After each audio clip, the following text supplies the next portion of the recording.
is not necessarily grounds for having somebody removed from office. That's not what I'm saying. That's not what Dr. Lee is saying. But what we are saying is that what do you do when a situation presents itself where if this was a relative acting this way, that you would say you need to see your doctor. And then you take that and you multiply times 2, times 3, times 4, times 1,000,000 in terms of threat to world peace, to this country. And what are the public policy implications of someone who is so malleable, so easily manipulated, and also so mean and rageful, and perhaps suffering from some sort of mental illness? And that's what she and I try to get at. So I'm going to read something to you very, very quickly, just to keep in mind. So you can find these things online. Well, we don't know what's going on with Donald Trump. This is just observation based on his public behavior. Just an opinion. But think about these symptoms of dementia. Person with dementia, and here's what it says: if you or your loved one is experiencing memory problems, that is true. Don't immediately conclude that it's dementia. A person needs to have at least 2 types of impairment that significantly interfere with everyday life to receive a dementia diagnosis. In addition to difficulty remembering, the person may also experience impairments in the following: language, communication, focus, and reasoning. And they give 10 things here. Number 1, subtle short-term memory changes. Difficulty finding the right words. Changes in mood. Apathy. Think about this one with Trump. Difficulty completing normal tasks. Well, if it's being greedy and stealing from the public and colluding with Russia, you don't have any difficulty with those normal tasks. Confusion. Difficulty following storylines. A failing sense of direction. Being repetitive. Struggling to adapt to change. How would that impact somebody's ability to understand their fantasy world? The world they wish to create for themselves versus reality as it exists. Just keep that in mind when you listen to this conversation with Dr. Lee. And then ask yourself, what's the solution? 25th Amendment? Well, there's some problems with that. Public shaming ain't going to work. His public will always support him. Hell, the more you point out this man's shortcomings, if you look at some of the focus group information on the Trump trash troglodytes that voted for him, the more they support him.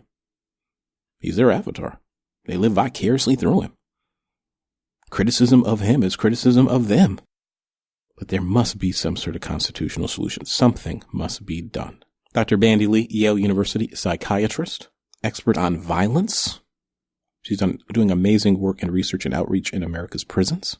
Very bravely convened a conference very recently where she sat down and exchanged work and research with her fellow practitioners about this question, about citizenship, about responsibility, about a doctor's obligation to protect the public from harm, and in this case, harm from Donald Trump. Some real truth-telling here. Real truth-telling. It really was an honor to talk to her. Next segment, Dr. Bandy Lee, here on the Chauncey DeVega Show. So throw your coat down on the pile. There's no room on the rack, so throw your coat down on the pile. Yeah, we joke around all day long, but when night time comes, we joke around some more. Just throw your coat on the pile and get yourself out on the wall. Just throw your coat on the pile. But I'm just wondering, how do you think we got here? How did this moment come to pass in this country? Well, my being a psychiatrist, I will inevitably see things from that lens.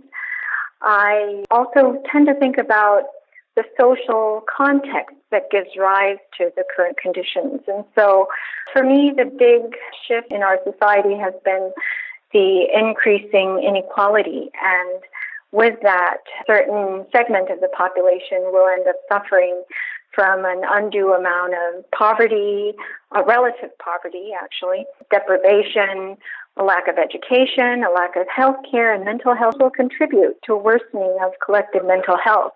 The PRI and the Atlantic magazine did some new research. And again, I've written so much about this, and you have to keep your pedal to the metal, so they say, fight in it. And you got to keep trying to tell the truth. And one of the dominant narratives is that these Trump voters are poor, or quote unquote, the white working class. And it's also funny, too, how they say working class, and they don't talk about sort of the racial implications of that. What about the Black and Latino working class, or East or South Asians who are quote unquote the working class? They didn't vote for this man. right? So you have that narrative. And then the reality is, economically, these Trump voters on average, their family income is about 73 to 74 grand a year. So that totally destroys the narrative that these are poor people, or these are people who are financially struggling. But I think you're spot on about sort of thinking about social capital and social connectedness, because the Atlantic PRI folks found that a lot of these Trump voters, when you talk to them, they say they feel alienated, that the country isn't theirs anymore. They feel left behind. And in a lot of ways, maybe Trump, with his bigotry, his nativism, his ignorance, is like an avatar for them, some sort of hero. Trump voters, even middle-class Trump voters, who really don't benefit from Republican policies financially, but they do benefit emotionally and psychologically from racism, nativism, hostility to gays and lesbians, all this stuff about, Christian evangelical religion and so on, is that it's almost sadistic. And I really do think the Republicans have come up with a strategy that's genius, where you punish your voters and then you blame somebody else. You immiserate them and create anxiety, and then they blame somebody else. So there really is no consequence. But you said something really interesting, Chris. You said you're a psychiatrist, and I got to ask the question because my mother fancies herself a psychiatrist as well. No training, of course. And she's always yelling because my mother takes care of people with Alzheimer's. And she's always calling me. She's like, there's something wrong with this man. There's something wrong with Donald Trump. He reminds me of some of the people I take care of. So when you watch all these incidents day after day after day, the lying, the obfuscation, his apparent confusion, anger management issues, as a clinician, what do you think? I've been thinking from the very beginning that he has a lot of signs of mental impairment. And that, I think, was revealed by the conference that I organized, that once we broke the silence and once we brought out mental health professionals to bear upon this, there has been almost like an army, an explosion of people who have come out and written to me and have expressed that they have been wanting to speak about this but have not been able to do it, not been able to figure out a way to do it responsibly and ethically.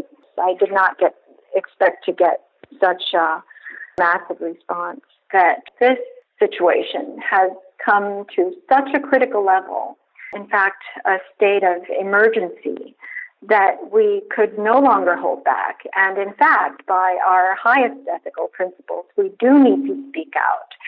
We have an obligation to, because many lives and our survival may be at stake. What are 2 or 3 things, concrete examples we could offer about Donald Trump behavior that causes you the greatest concern, worry, alarm?